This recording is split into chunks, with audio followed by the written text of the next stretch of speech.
Donc on va se présenter, c'est Evelyne qui donc va participer à la cette visite. Et sinon, moi, dans mon quotidien, je m'occupe de la maintenance et d'exploitation. D'accord. Pour les lignes du dépôt de Malakoff. Okay. Et donc moi c'est Armelle, je suis la responsable de la ligne 388. Oh bah tiens, celui que je viens de prendre en plus. Ah. Donc on va vous faire un petit parcours, c'est le parcours du machiniste-receveur. Donc le machiniste-receveur, c'est le conducteur donc, du bus, donc qui conduit une machine, et receveur parce qu'il vend des titres de transport. Donc en fait quand il arrive le matin avec son badge, il peut passer le portillon, et donc on va faire le parcours du machiniste. Il y a encore 2 personnes. Alors excusez-moi, finalement, 3 avec ça un va enfant. pas être tout de suite. Bon, quelques chiffres. Alors le site c'est 1876. C'était avant de la traction animale après du tramway.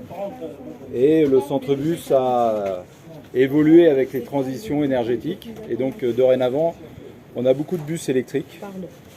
Et on a encore des hybrides. Voilà. Oui. Du coup, il y avait des rails ici pour le tram? Oui, qui sont enterrés. Mais... Et dans Malakoff aussi? Dans Malakoff aussi, oui. En 1900, il y avait beaucoup plus de tramways qu'actuellement.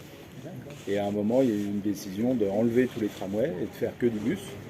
Et là, on revient aussi un petit peu au tramway. Donc on a quelques lignes de tramway qui ont été construites.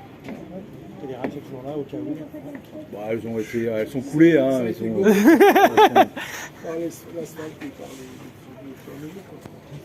voilà, on a 500 machinistes, on a 190 autobus. C'est quand même beaucoup.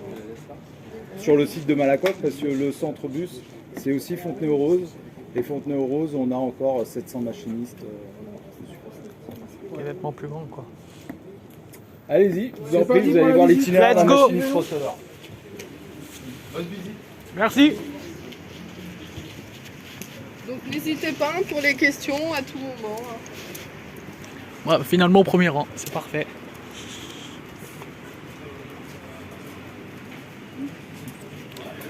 Voilà, au centre-bus de Malakoff, on est très très bien pour l'instant. Bonjour. Oh, c'est beau.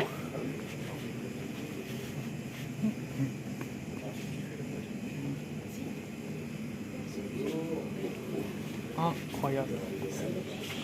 Le gaz est arrivé au poste 9.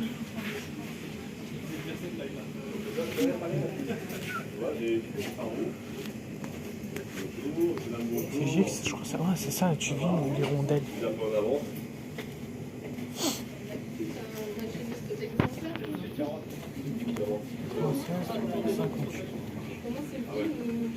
C'est comme tu veux, donc là on est dans la salle machiniste. Donc là ça fait conducteur de bus.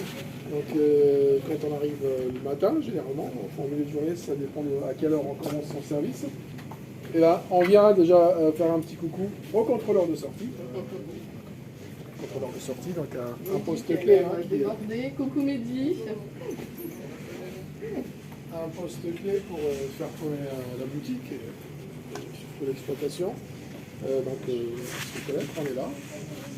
On est là en temps et en heure. Et tout de suite après, on vient pointer ou badger avec sa carte de service, de façon à pouvoir, sur l'ordinateur, imprimer sa feuille de route. Feuille de route. Donc, Armelle pourra nous détailler un peu. Voilà. Donc, feuille de route où il a son service et le bus qu'il doit prendre, l'endroit où il doit prendre le bus, puisqu'il y a des places attitrées. Et après, vous avez ici ce qu'on appelle un radar. Donc en fait, c'est la fiche de poste, en fait, de poste. Et ça va déterminer à quel endroit il doit commencer et à quel endroit il doit partir des différents terminus. En fait, c'est tous les horaires du service. Et d'ailleurs, quand il y a plusieurs services, ça veut dire qu'à un moment, l'agent a été relevé par un autre machiniste. En gros, voilà à quoi ça sert le radar. Ça s'appelle un radar. Un radar de service. Donc quand il commence son service, il doit essayer de voir un maximum d'informations Donc ici, vous avez un petit bandeau déroulant qui est dédié par le manager de la ligne qui indique quelques petites informations comme des déviations, des choses comme ça. Enfin, bon, c'est pas grave, c'est un casier métallique, ça ira. Donc ici aussi, il y a des petites informations du jour. Vous avez derrière un écran tactile où vous avez toutes les lignes de bus. Donc à savoir que sur Malakoff, vous avez 3 lignes de Paris, donc 58, 68 et 89. Et vous avez 4 lignes de banlieue, 5 lignes de banlieue, 123, 126, 323, 388, non il n'y en a que 4. Tuvim, il y a le Tuvim, donc c'est une petite... Oui, Et les rondelles? Non, elle n'y est plus. Le Tuvim, donc c'est une petite ligne de quartier, ici les Moulineaux. Vous avez également la navette orange, donc c'est une demande d'Orange qui souhaite que la RATP transporte les salariés d'Orange du tramway à Orange. Voilà. Et vous avez un autre petit lien également. Comme on le disait tout à l'heure, le machiniste receveur est amené aussi à vendre du titre de transport.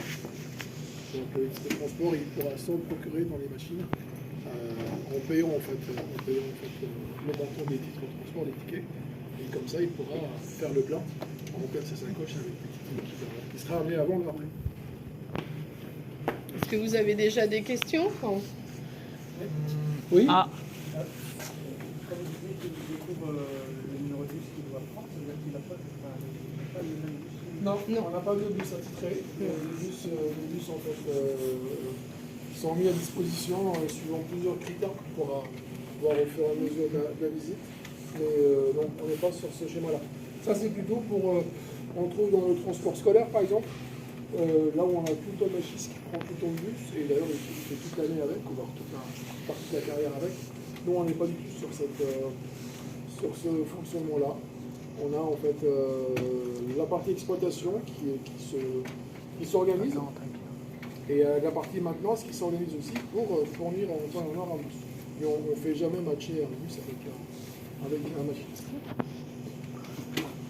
Pourquoi? Parce que déjà il y a beaucoup de machinistes receveurs. D'autre part à l'atelier il y a beaucoup de bus aussi. Ici, puis, on a 600. d'aléas. Il y a 600 machinistes environ. 600 machinistes pour 191 bus.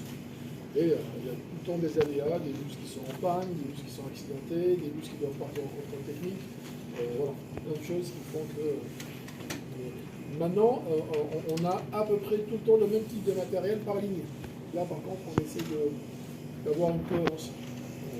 Tout le temps le même matériel pour la ligne en question. Sauf, bien sûr, cas de période dure où on n'a plus de matériel assez disponible. Et là, on va chercher dans les écoles. Et les machinistes sont affectés à une seule ligne. Il y a plusieurs cas de figure. Donc il y a les machinistes qui sont en roulement, et il y a les machinistes hors ligne. Et il y a encore les assureurs, parce que tout à l'heure on disait qu'il fallait commencer sa journée à l'heure pour pouvoir sortir du centre-bus à l'heure. Bien sûr, sur 600 machinistes, il arrive d'avoir des aléas, d'avoir des soucis sur la circulation, on s'avère, on n'est pas bien, on est malade, etc.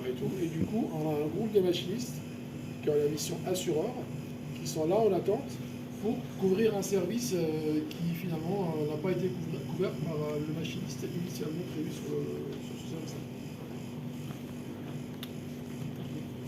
Voilà, voilà. Donc si on peut peut-être, si vous Oui. voulez peaufiner sur... donc nous avons donc des agents en roulement. C'est des agents qui souhaitent aller sur une ligne en particulier et tout le temps en fait sur cette ligne. Et en fait ça marche au matricule, puisque nous avons tous un matricule. Et en fait ce sont les plus anciens qui souhaitent aller plus sur une ligne que sur une autre. Et après vous avez une autre équipe, ce sont des hors-lignes. Eux ils sont attitrés à aucune ligne. Donc ils vont en fait là où on leur demande d'aller, là où on a des besoins.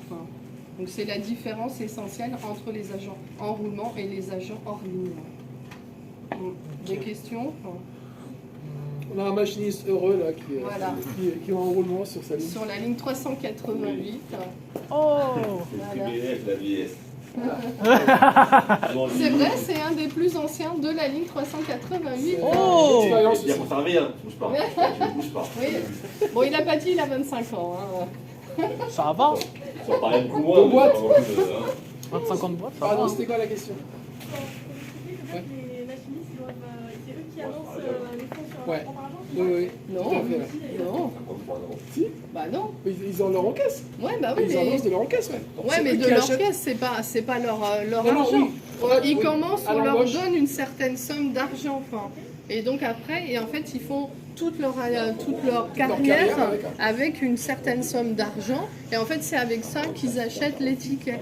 C'est Donc, pas c'est sur avec leur ça qu'ils denier qu'ils propre. avancent pour acheter les tickets. Tenez, monsieur, Donc, on fait le point. Oh bah bizarrement, Ouais, ça tient pas bien. merci.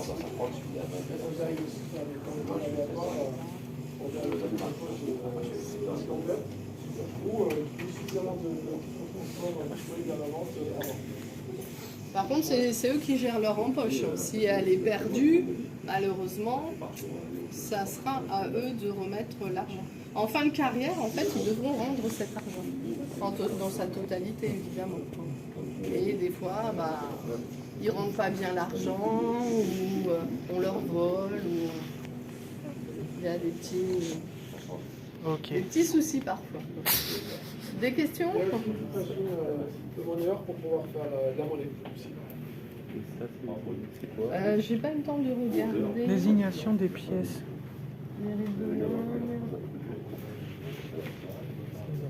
Mérine Boulogne. Ouais, je pense que c'est à l'époque, en fait, ils avaient plus ou moins des horaires. Non, je sais pas trop. J'ai pas vu ce truc-là, je sais pas à quoi ça correspond. Intéressant. Donc une fois qu'ils ont pris leur radar, ils vont chercher leur bus. Donc on va ressortir, s'il vous plaît. Allez, let's go.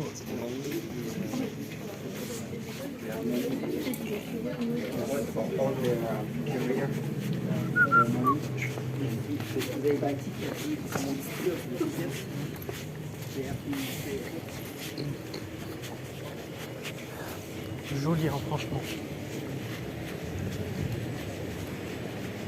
Moi qui marche trop vite. Et excellent ce dépôt, excellent. Ah tiens, 1707 à gauche. En plein milieu, 4143. Tout à gauche, 3928. Ouh là là là là, oh, le beau paquet.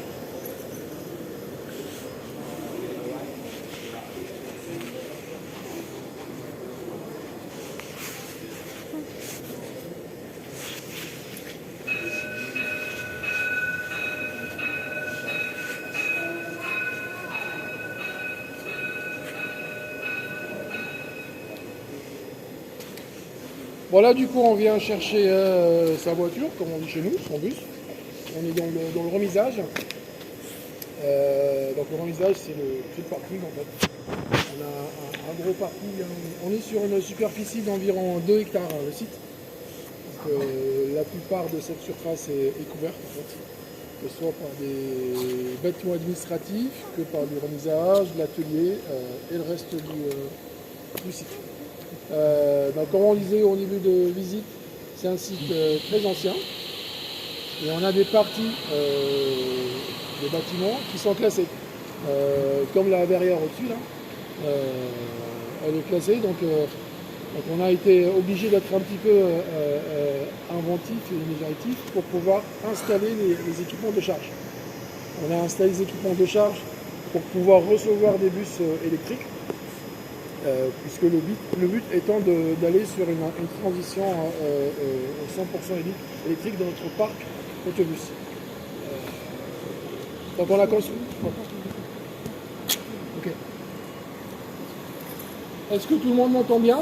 Oui. Faut que je parle un petit peu plus fort peut-être? Non. Donc une des dernières transitions de notre centre-bus, c'est le passage à l'électrique. Passage à l'électrique, donc ça nous a amené à commander des bus électriques d'une part, mais d'autre part pour pouvoir les exploiter on a dû modifier en fait le bâtiment et installer des installations électriques qui nous permettent par exemple la charge des bus électriques. Et aujourd'hui, on est doté de 160 bornes de charge pour pouvoir charger nos bus électriques. Aussi, on a construit un système de sprinklage. Donc c'est le réseau que vous trouvez en hauteur, en rouge. Donc l'ensemble de réseaux de sprinklage, c'est le système qui permet, en cas de départ de feu, d'éteindre le plus rapidement possible et de manière très localisée le feu. Donc nous, le scénario le plus redoutable est d'avoir un départ de feu sur un bus, bien entendu, surtout un électrique avec le système de batterie lithium, dont le feu est très important et très difficilement maîtrisable. Mais en plus, de voir le feu se propager sur les bus à droite et à gauche du bus qui a pris feu. C'est courant. Quoi dire de plus sur cet endroit-là? On est en plein remisage. Donc, toujours on reprend le scénario du machiniste qui prend son service. Donc il a le numéro de coquille, ça veut dire le numéro du bus à 4 chiffres qu'on trouve sur toutes les faces du bus. On en a un ici, donc c'est le 1707, admettons, avec un numéro de remisage, admettons ici, c'est le 205. 205, ok. On a pris son bus, à ce stade-là, on est normalement à 10 minutes du départ effectif du dépôt, par rapport toujours à son radar. Ces 10 minutes-là permettent d'inspecter le bus, voir s'il n'y a pas de dysfonctionnement. Ça peut être une roue crevée, un feu qui ne fonctionne pas bien, un bus pas suffisamment nettoyé, pas propre. Donc, pendant ces 10 minutes-là, le machiniste peut rentrer en contact avec l'atelier de maintenance pour pouvoir remédier aux problèmes qu'il a identifiés. Alors soit en allant tout de suite, c'est un problème d'ampoule grillée, de changer l'ampoule ou de faire un dépannage rapide, soit si c'est plus important et plus sérieux, de remplacer le bus. Et dans ce cas, l'équipe de maintenance va lui affecter à son service à lui un autre bus. Ça vous va? On avance un peu du Il faut coup? savoir aussi quand un bus rentre dans le centre, il passe également par ici. Avant, c'était du gasoil, donc il y avait la charge à cet endroit-là. Après, il y avait la machine à laver, comme vous trouvez juste ici. Ah bah oui, en effet. Et en fait, après, ils ont une place de remisage dédiée. Ils ne peuvent pas se garer où ils veulent. Parce qu'autrement, ça sera un petit peu le bazar. Et c'est surtout en fonction de la sortie des bus du lendemain. Si vous garez des bus ici, forcément, ceux qui vont rentrer ne pourront pas passer. Mais ceux qui sortiront le lendemain, ça peut être aussi problématique. Donc, il y a vraiment des places attitrées à chaque rentrée de bus. Ça va. J'ai une question.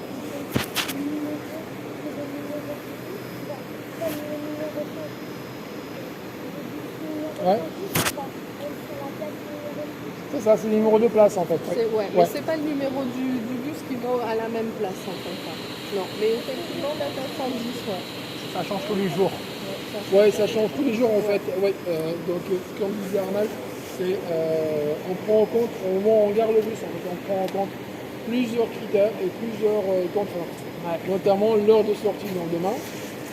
On prend ici en compte l'état de charge du bus pour savoir combien de temps il a besoin de charger avant de sortir. Dans les cas des bus électriques, on prend en compte également les signalements. Puisque pendant son service, le machiniste il va rentrer dans le système informatique embarqué dans son bus un certain nombre de signalements. Signalements, c'est quoi? C'est principalement des dysfonctionnements qu'il a rencontrés pendant son service. Par exemple, une porte qui a du mal à se fermer, ou encore une fois, un éclairage avant ou arrière qui ne marche plus, ou un rétroviseur déboîté, ou encore des problématiques de propreté. Par exemple, un vomi dans un bus. Un problème technique aussi. Ouais.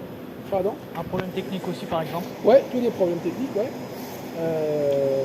Qui n'ont pas empêché en fait à faire son service. Ouais. Qui n'ont pas empêché à faire son service, mais qui notent quand même. Donc tout ça, une fois ici, ça va rentrer dans notre système GMRO et ça va nous aider aussi à choisir une place par rapport à ces contraintes-là. À savoir que si c'est un bus qui doit être repris par l'atelier, ben, il serait plus judicieux de le garer le plus proche de l'atelier. Ok? D'accord. Allez, on avance. C'est parti. Vous avez une jolie fresque ici, ça a été fait par un artiste.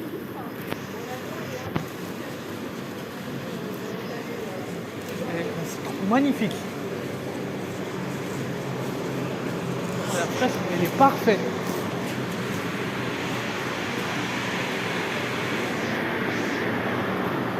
Ah, la partie technique également. Oh!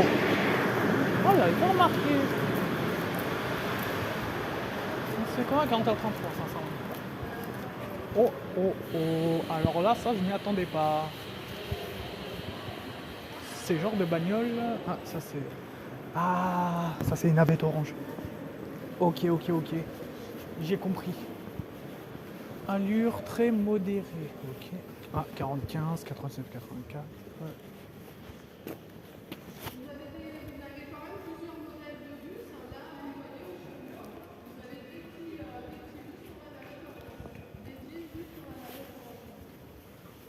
C'est qui évidemment archi rare. Je crois que ça. Ils peuvent circuler en pleine journée, je crois. Je suis même pas sûr. Donc là, on est en train de traverser le remisage, hein, le gros parking hein, qui permet de garer jusqu'à 200 bus environ. En voici un là qui est l'exercice là qui va se garer. Donc je vais vous inviter à vous mettre ici là le long de la descente. Ici aussi c'est bon. Hein.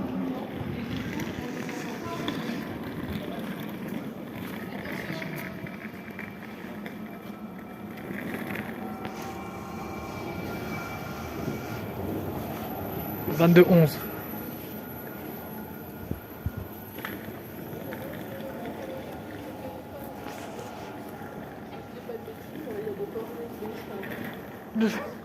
Pour un nouveau bus, oui.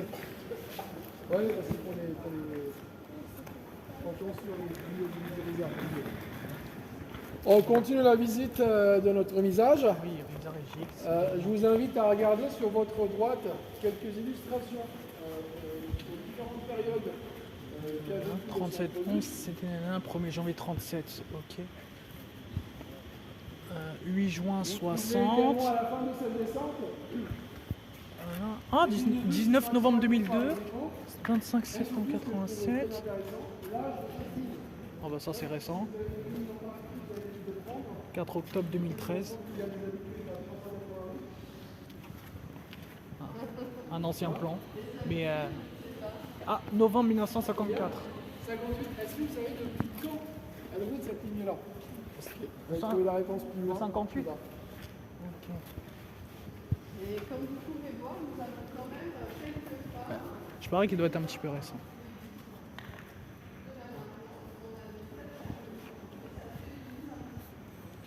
Une superficie de 21 708 mètres carrés.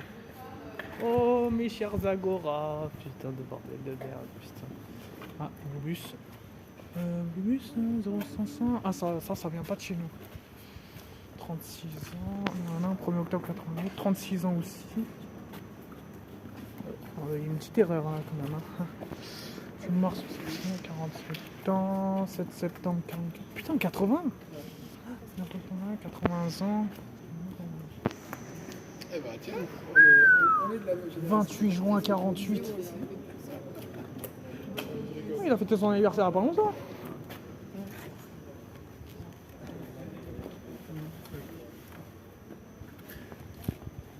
Je suppose que vous avez trouvé la ligne la plus vieille, ou les deux lignes les plus vieilles. 126 et 123, ouais. 126 en septembre. 123 en octobre. Ouais, quelque chose près, c'est le même âge. Hein. Vous êtes bien sage, vous n'avez Un pas mois de et 2 questions jours. à nous poser. Enfin, Ouais, à quelques non, jours. rien. C'est trop bien. On n'a même pas entendu le reste. C'est trop beau. Pour pouvoir installer les 160 bornes de charge, hein, ce qui est énorme, hein, une concentration très très importante en bornes de charge. En plus, ce sont des bornes de charge beaucoup plus puissantes que les bornes de charge automobiles. Hein. Donc on est alimenté par 3 PEF, par 3 transformateurs en fait. pouvoir alimenter tout ce parc-là, plus faire tourner l'électricité dans tout le centre-bus pour les autres usages. Ok. Les bornes de bus, donc, chez nous, on a deux constructeurs du Comeca et du Meco, avec pour chacun deux configurations possibles. Soit la borne classique, qui est munie de son pistolet de charge à disposition à côté, soit les bornes déportées, parce que des fois on n'a pas de place pour pouvoir mettre à côté de chaque usage une borne. Donc des fois on trouve la borne déportée par rapport au point de charge. Et dans ce cas, on met un dérouleur électrique, vous en avez vu ici là, pour pouvoir arriver à hauteur du bus pour pouvoir le charger. Et dans ce cas, on est sur une borne déportée. Et en fait, par des manipulations, par des boutons, on vient descendre la borne au moment de vouloir charger le bus. Et à la fin de la charge, donc on vient débrancher le pistolet, puis on remonte le système en hauteur pour ne pas gêner la circulation du bus. Oui? Charger combien de fois par jour le bus, enfin, ils ont une batterie qui leur permet de faire. En fait, on a une autonomie qui permet de faire à peu près tous les services qu'on a.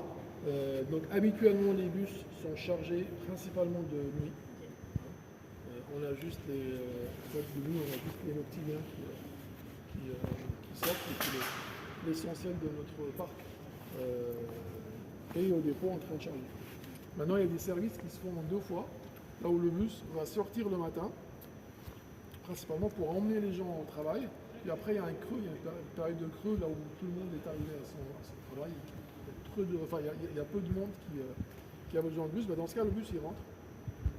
Il ressort l'après-midi pour faire rentrer les travailleurs.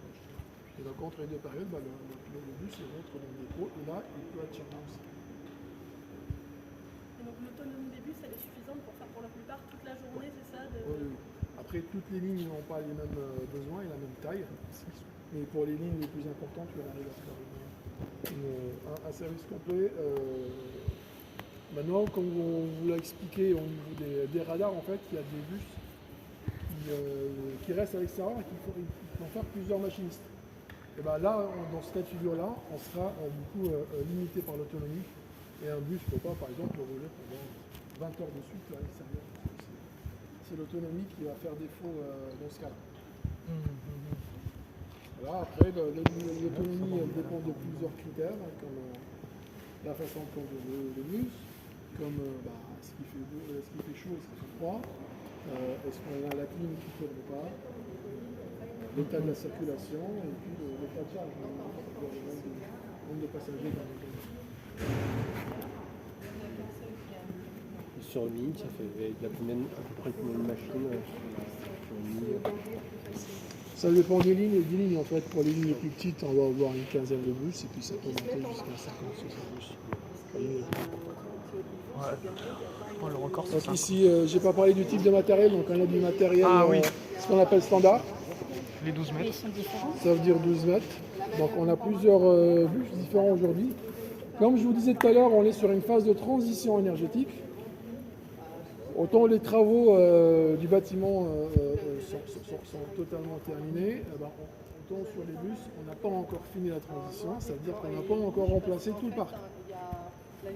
Aujourd'hui, fin 2024, on se retrouve avec la moitié du parc environ en bus thermique, hybride, et l'autre moitié avec du bus électrique. L'essentiel de notre parc, c'est du standard, c'est 12 mètres. Et donc on a ici en face par exemple tous les modèles de bus qu'on a. Donc le 2250, c'est un Elias électrique. 335.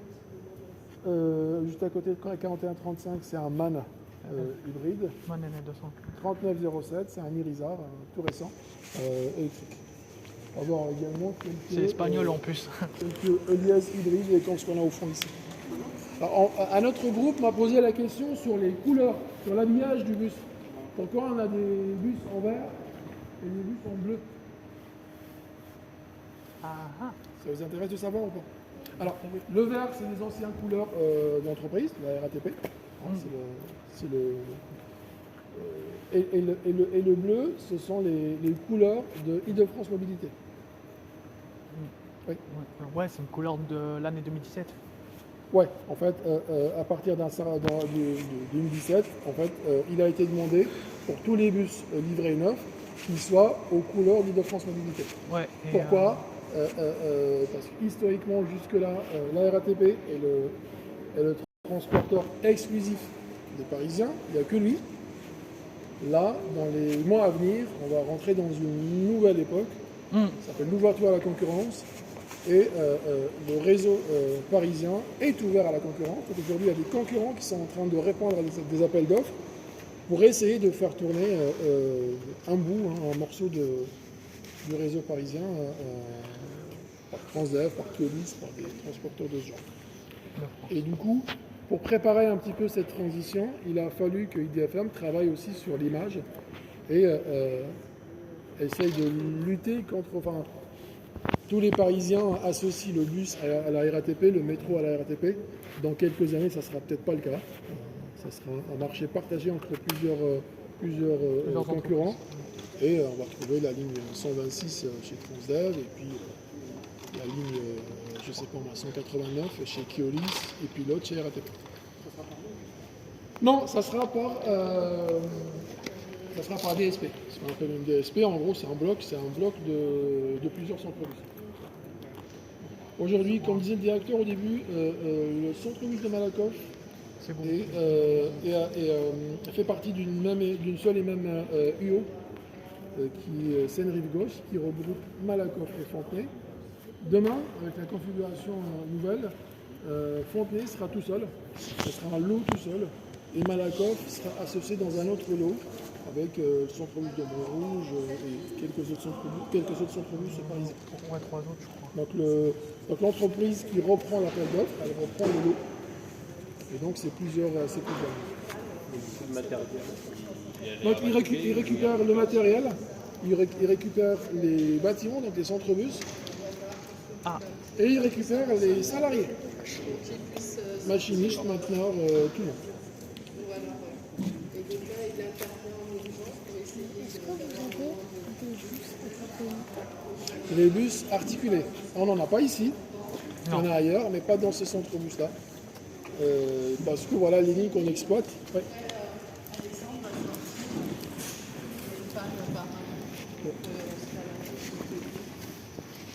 Ah, il fait sortir le bus.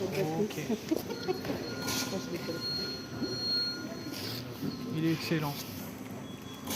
Moi, pourquoi je l'adore ce bus?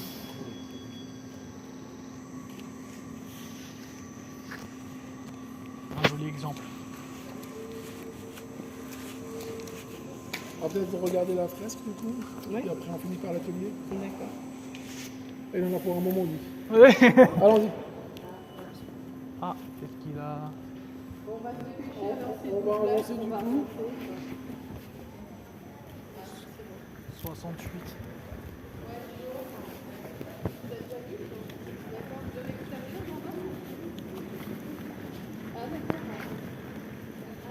Il en est un peu loin là encore. Ah, c'est parti là.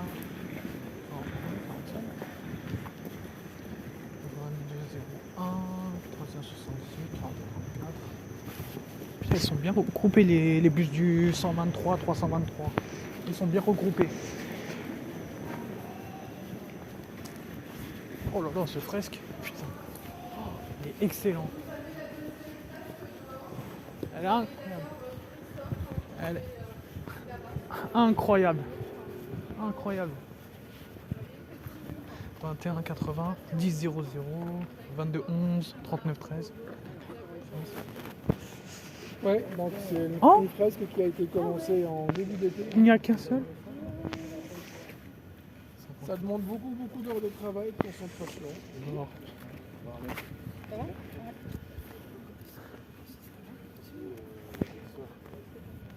Et c'est pas encore fini.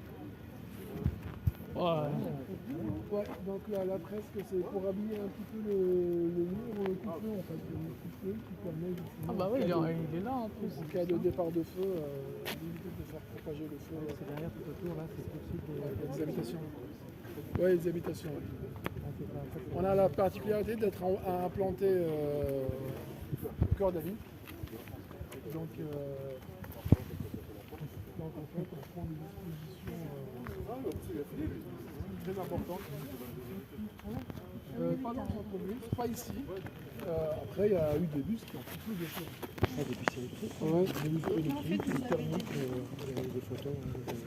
C'est possible, on passe après. Il faut savoir que la RATP, c'est 4600 bus Et à un moment, dans tout Paris. Quoi. C'est récemment, c'est un hybride qui a pris fait pour, dans ce groupe. Oui, en fait, sur les 4600 bus, il y a forcément des 3, 4, 5 départs de feu par année. Entre autres, Voire plus. Il y a aussi des actes malveillants aussi. On a eu l'année dernière une rangée de 12 bus qui a été calcinée. À Pardon À Aubervilliers. Aubervilliers, voilà. C'était un remisage Provisoire. On a sorti des bus du centre-bus pour pouvoir justement travailler dessus, faire des travaux de transition comme ici. Et donc, Mauvaise idée. Et le parking, le fait de les placer à un endroit ou à un autre, c'est fait par. C'est fait à la main ou il y a un logiciel? il y a les deux. En fait, historiquement, c'était à la main. Là, on essaie un petit peu de faire l'intelligence artificielle. Donc, on a une GMO, en fait, on a une gestion de la maintenance assistée par ordinateur, qui a une fonctionnalité qui permet de gérer le remisage. C'est jamais aussi efficace qu'un remiseur expérimenté, parce que voilà, il y a plein de choses qu'elle ne prend pas encore bien comme il le faut en compte. Il y a aussi le fait que les machinistes, des fois, par exemple, sont une voie ou des fois même ils ne respectent pas la place qui a été donnée par l'ordinateur. Et donc, par exemple, l'ordinateur dit qu'il fallait se mettre en 526, lui, il va se mettre 522, par exemple. Donc, par rapport à l'ordinateur, il pense que la 522 est toujours libre, il n'y a personne. Donc, le machiniste d'après, qui va aller dans 522, va trouver un bus. Donc, lui, qu'est-ce qu'il va faire? Il va se libérer là où il peut. Et là, tout de suite, ça ressemble plus du tout à la réalité. Donc ça demande beaucoup d'implication des machinistes et ça demande à ce que le système qui gère ça soit vraiment programmé au point. Donc pour l'instant, c'est les En fait, on laisse tourner des fois quand on s'absente par exemple, mais on est encore un petit peu méfiant, mais c'est un petit peu l'avenir. Ce qui est dommage par exemple, c'est qu'on n'a pas de système au sol qui peut permettre de reconnaître ouais. Ça se fait dans les parkings, on sait que si la place elle est occupée ou pas, parce qu'il y a une boucle. Moi, ce que je voulais, ce qui me permettra d'être... Bonjour. Ça va à la fin? Oui. Ça va. Ce qui permettra d'être super confortable, c'est d'avoir un système qui lie en fait le numéro du bus et qui me remonte à la géante, qui dit telle place, c'est tel bus, et c'est réel, c'est vrai, c'est indiscutable. Ah, ça serait top. sur les autoroutes, quoi, quand on passe avec la voiture. Ouais. Peut-être pas lire la plaque. Parce qu'en plus, on sait mettre des puces RFID, vous avez vu, sur les bus. C'est un peu sur les autoroutes. Ouais. Sur les Nous, par exemple, pour la charge de on a deux systèmes. On a un système de caméra qui lit carrément, qui lit le numéro de coquille, qui est capable de comme dans les parkings. Et on a sinon un deuxième système RFID qui, par transmission sans fil. Et ça consomme rien. Ouais. Et nous, ça nous permet de savoir combien consomme chaque bus comme gasoil. Et ça nous permet de savoir s'il y a un souci mécanique dans un bus ou un problème. Ah oui, en fonction de la consommation, ça détecte les... C'est un indicateur parmi d'autres. Mais sinon, si on arrive à mettre un système au sol qui capte le bus, ça serait top. Et tous les bus sont géolocalisés. Oui, en exploitation, oui. Il y a un système de géolocalisation, ce qui permet, c'est pas du tout le sujet de la visite, mais on a un système de régulation du trafic qui est centralisé, Qui n'est pas ici. qui n'est pas ici, et justement pour pouvoir savoir où en sont les bus sur le trajet. Il y a un centre pour Ouais, tout nous parler. aujourd'hui, nous c'est centralisé. Avant c'était localisé dans les centres bus, et puis il a été décidé de... Maintenant, il n'y a que dans un seul bâtiment. Ça s'appelle le CRIV, le Centre de Régulation et d'Information en Voyage. Celui qui permet d'ailleurs, comme son nom l'indique, de dire faut envoyer tel message pour dire tel bus est en retard. Il est en main libre. Et du coup, c'est lui qui est connecté aux abribus pour donner les horaires d'arrivée, les destinations. Non, les abribus c'est encore un autre système, mais il est connecté au bus. Ah oui, Pareil, c'est si, connecté au bus. pareil, si le machiniste il a un souci sur la route, ça peut être une panne, ça peut être une agression, un accident. Et bien là, du coup, il rentre en contact avec le CRIV, effectivement.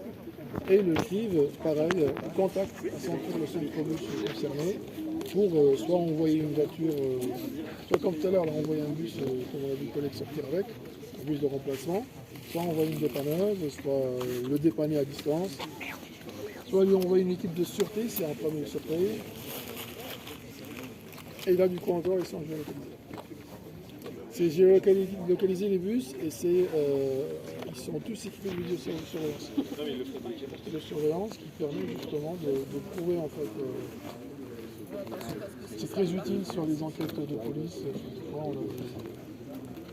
Il se passe toujours, on peut imaginer dans les bus, comme dans la vie, des vols, des agressions, des accidents, des chutes voyageurs, des traînages urgents, etc. Et dans tout ça, en fait, souvent les cas, la police vont récupérer des vidéos. Pour le commissariat qui lui demande de restituer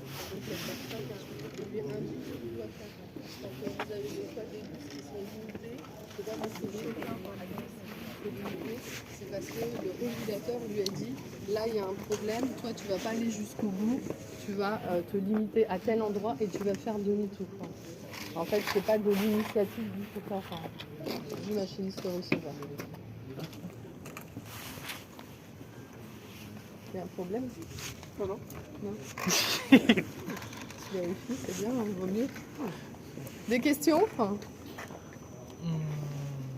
On continue, on remonte? C'est parti. Ça c'est stylé. C'est vraiment bien, j'adore. Oula. Regarde, moi. Il y a du béton ici.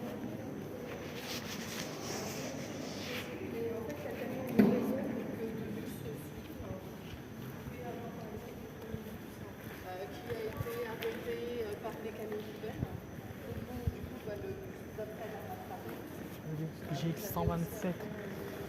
C'est pas rien ceux-là. Les 127. Ouais, c'est du diesel en plus. Ouais, c'est du diesel. C'est bien ce que je craignais. Grand Paris Seine-Ouest. Ah, ça c'est mignon. Ok, ça c'est des trucs compliqués à connaître. Ah, 388 qui sort.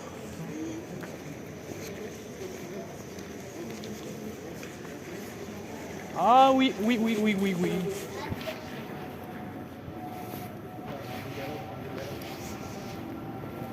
Exactement.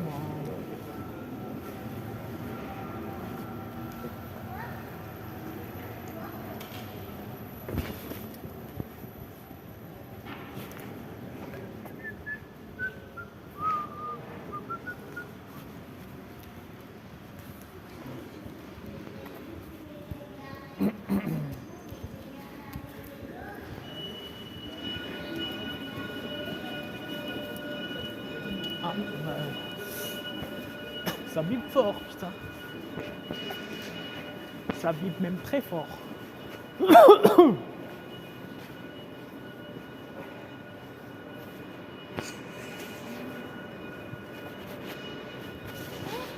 Et ouais. Ouais, c'est en train de charger. Ouais, le vert c'est quand ça charge. Le bleu c'est quand il est complet.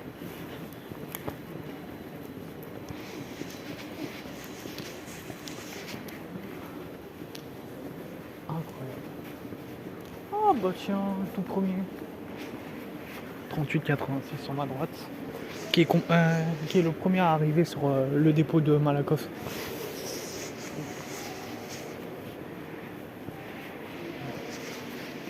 Il est quand même dans un joli endroit, quand même, si j'ose dire.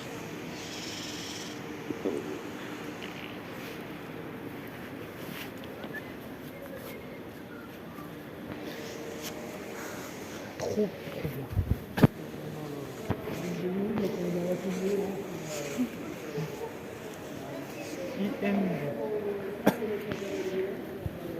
Opération de maintenance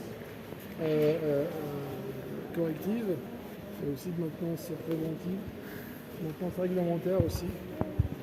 Ça consiste à préparer les bus, à passer les contrôles techniques. Donc tout à l'heure on parlait des signalements là, qui sont rentrés au fur et à mesure de son service par le machiniste ou par un agent de maintenance qui a pris le bus pour le déplacer ou pour le tester. Donc les signalements sont principalement faits pendant la nuit. Pourquoi? Parce que la nuit, on a le maximum de notre parc qui est rentré, qui est dans le dépôt. Et donc il est à portée de main et c'est le moment de travailler dessus. C'est le moment aussi de travailler dessus pour pouvoir permettre de fournir à la sortie, donc le lendemain, suffisamment de bus propres à l'exploitation. Donc ça peut être des signalements mécaniques, électroniques, aussi carrosserie. Un petit pare-choc déboîté, une trappe un petit peu ouverte, un feu à replacer, des choses vraiment minimes. Sinon, le gros du travail, du coup, de la maintenance préventive et de la maintenance corrective, on va dire programmée, qui se fait par l'équipe de jour. Là, on va prendre le temps de, par exemple, remplacer les trains de roue, remplacer les freins, refaire les freins, faire un petit peu de carrosserie, remplacer du vitrage cassé, refaire des panneaux, refaire de la peinture ou du covering. Souvent, ce sont aussi les premiers qui sortent. En fait, on fait de moins en moins de peinture aujourd'hui, hein, parce qu'on s'est rendu compte que la peinture, elle est très très contraignante. Parce qu'il faut préparer la peinture, il faut un temps de séchage, il faut souvent faire plusieurs couches. Après, c'est pas forcément des produits super sympas pour qu'on respire. Donc il faut se couvrir, il faut se protéger, etc. Et tout. Aujourd'hui, on fait plus de covering que de peinture. Pourquoi? Parce que covering, c'est juste une feuille adhésive à coller, c'est de l'autocollant. Et ça nous permet d'avoir quasiment le même résultat que de la peinture. C'est-à-dire que là, par exemple, le bleu, c'est... En fait, souvent, ça sort peint par le constructeur. Et nous, au fur et à mesure qu'on répare, on met des feuilles d'adhésif. Si vous voyez bien, il n'y a pas 36 000 couleurs. Il suffit d'avoir du noir, du gris, du blanc, du vert ou du bleu, suivant la version du bus. Et on a toute la palette de couleurs. Il y a des modèles par version de bus aussi, pour la forme de phare et tout ça? Ou vous découpez? Non, on découpe, on a des rouleaux en fait. On découpe et puis on chauffe. Et puis quand on chauffe, ça se ramollit, ça prend un petit peu la forme, ça se manie comme on veut. Suivant la pièce à faire, on est des fois amené à faire du covering. Et ici c'est des toutes petites surfaces, on fait de la réparation de peinture à la bombe. Avec le monsieur qui est dehors. C'est pas les mêmes bombes, mais pareil, on a 4 bombes ou 5 bombes, comme ça on couvre toutes les couleurs. Et on n'est pas du tout sur les standards de grosses berlines de luxe. L'essentiel, c'est que ça soit propre, ça soit présentable. Voilà. Surtout sur des gros véhicules, en fait, de petits détails, c'est parce que ça brille pas assez et tout, ça se voit pas. Sinon, la carrosserie, pareil, on n'est pas comme des voitures, on est sur de la carrosserie principalement en fibre de verre. Donc là, pareil, on fait des réparations en fibre de verre,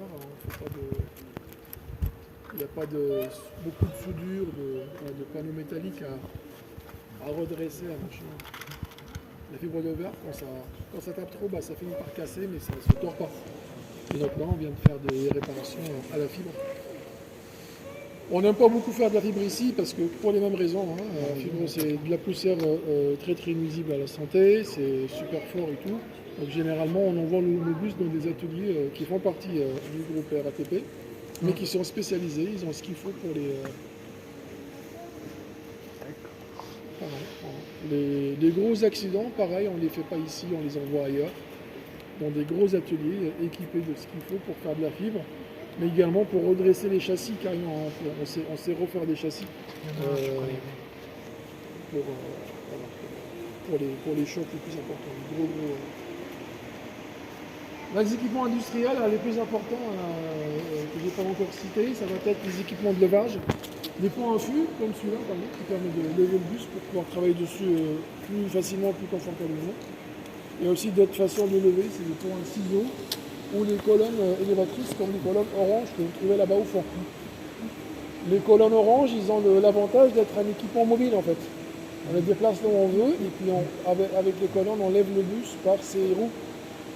Donc sur les pots, ce sont des équipements statiques et on lève le bus par le châssis. Et donc quand on va par exemple remplacer les roues, on ne peut pas utiliser les colonnes, mais plutôt les pots. D'accord. Deuxième équipement aussi, on a les équipements d'accès en toiture. Donc, surtout pour les bus électriques, parce qu'on a les batteries qui sont en toiture. Il n'y a pas que les batteries, mais principalement les batteries, il y a aussi les équipements de climatisation, de ventilation. Donc pour pouvoir travailler dessus, en fait si on ramène un escabeau et on monte à côté, on n'est pas en sécurité puisqu'on risque de tomber.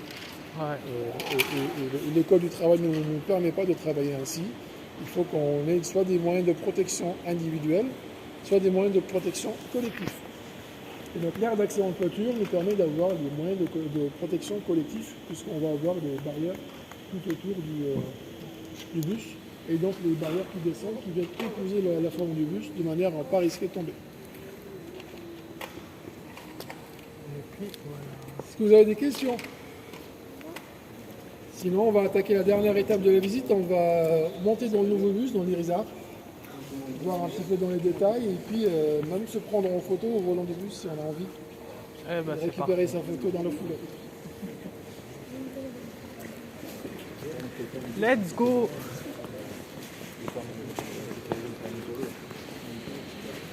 Armidé, ouais.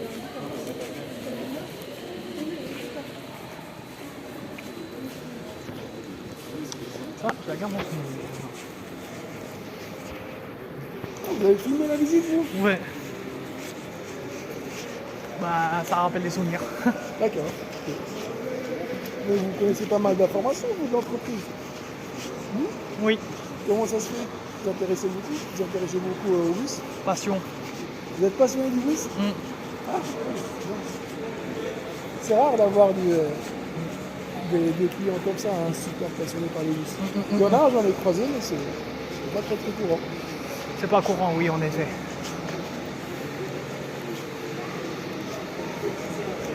C'est pour ça, si j'ai pris des films, c'est pour apprendre encore un petit peu plus. D'accord, ok. Et vous partagez la passion avec quelqu'un, un groupe d'amis qui fait la même chose ou pas? Une bonne trentaine, hein. Ah d'accord, quand même.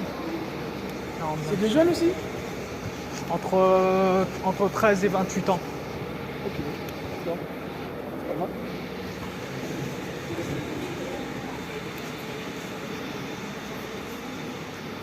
Fiti Kiriza.